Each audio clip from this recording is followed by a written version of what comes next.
नागपूरचे राजे भोसले यांची ऐतिहासिक तलवार एका आंतरराष्ट्रीय कंपनीनं लिलावात काढलेली आहे आणि ती तलवार नेमकी तिथपर्यंत गेली कशी हा सगळ्यात मोठा प्रश्न आहे। माझ्यासोबत मुदोजी राजे भोसले आहेत। सर काय सांगणार? ही जी तलवार आहे नागपूर प्रथम राजे रघुजी महाराजांची तलवार आहे आणि ही 1853 ते 1863च्या दरम्यान एक मोठी लूट ब्रिटिशांनी इथं केली। आमचा अंदाज आहे की त्या लूटमध्ये ही तलवार गेली असावी, पण जर ती एक म्हणणं असं आहे की ती लूटमध्ये गेली असती तर आमची जी केस चालू आहे त्यामध्ये या सर्व वस्तू आल्या असत्या। त्या ठिकाणी ती तलवार नाही आली, तर कुणीतरी ती तलवार तिथल्या अधिकाऱ्यांनी ती लपून छुपून त्यांनी ती चोरून लपून छपून तो घेऊन गेला असेल असं आम्हाला त्याच्यामधली संभावना आहे। आता ऑक्शन होत आहे, तुम्ही काय विनंती करणार सरकारला? तुम्ही त्यात उतरतायत का ऑक्शनमध्ये? तुम्ही बीट लावणार?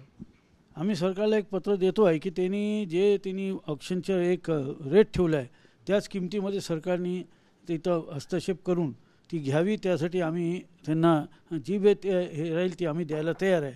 आणि आम्ही त्या एक बीटमध्ये आम्ही आमच्या एक मित्राचे भाचे आहेत त्यांना आम्ही त्या बीटमध्ये तिथं त्यांचं तिथलं नागरिकत्व आहे आणि त्यांना आम्ही तिथं उतरवलेलं आहे। आणि जर सरकार आम्हाला मदत करून जर ओरिजिनल जी रेट त्यांनी बीटची ठेवलेली आहे त्या रेटमध्ये जर आलं तर जास्ती चांगलं राहील, किंवा मग आता बीटमध्ये उतरल्यानंतर जो बी रेट पाहू आम्ही ऑक्शनमध्ये आम्ही जेवढी जमल तेवढी 99% ही आपल्याकडे आली पाहिजे याचा आमचा पूर्ण प्रयत्न राहील। वैशिष्ट्य काय सांगणार त्या तलवारीचे? ते तलवारीला धोप म्हणतात, दोधारी तलवार आहे, ती सीधी तलवार आहे। त्यावर सर्व सोन्याचं काम, काही स्टोन्स त्याच्यामध्ये आहेत आणि त्याच्यावर विशेष रूपाने लिहिलेलं आहे सैनासाहेब राजे रघुजी भोसले सैनासाहेब सुभा नागपूर, हे सर्व त्याच्यावर ते लिहिलेलं आहे आणि ती एक मोडी लिपीमध्ये लिहिलेली आहे। त्यामुळे ती तलवार एक बहुमूल्य तलवार आम्ही म्हणू शकतो, कारण की पूर्वजांची आहे, इतिहास त्या तलवारीने गाजवलेला आहे। ती तलवार फार महत्त्वपूर्ण आहे। युद्धांमध्ये ती तलवार वापरली गेली, बरेचसे युद्ध आहेत कारण वेगवेगळ्या तलवारी ते वापरल्या जात होत्या।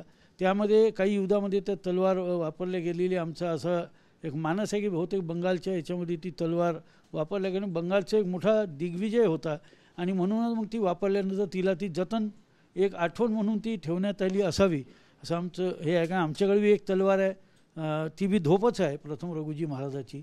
अशा 3-4 तलवारी त्यावेळेस राहायच्या, कारण एक तलवार राहायची नाही, एखाद्या तलवारला काही झालं तर त्या हिशोबाने त्या तलवारी राहायच्या। ती तलवार तिथपर्यंत गेली कशी असावी? लुटीत नेली असावी की इंग्रज अधिकाऱ्यांनी तेव्हा? आपल्याला सांगितलं एक तर 1853 ते 63मध्ये एक मोठी लूट त्यांनी केली, त्यामध्ये खजिना आणि खजिन्यामध्ये असणाऱ्या मौल्यवान सर्व वस्तू नेल्या, त्यामध्ये ही तलवार बी त्यांनी त्यावेळेस लूटमध्ये नेली असावी।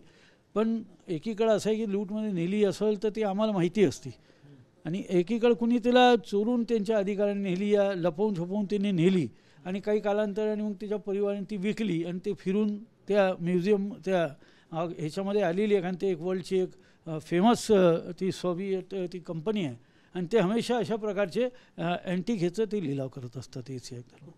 कॅमेरामॅन सचिन सयामसह गजानन उमाटे, TV9 मराठी, नागपूर।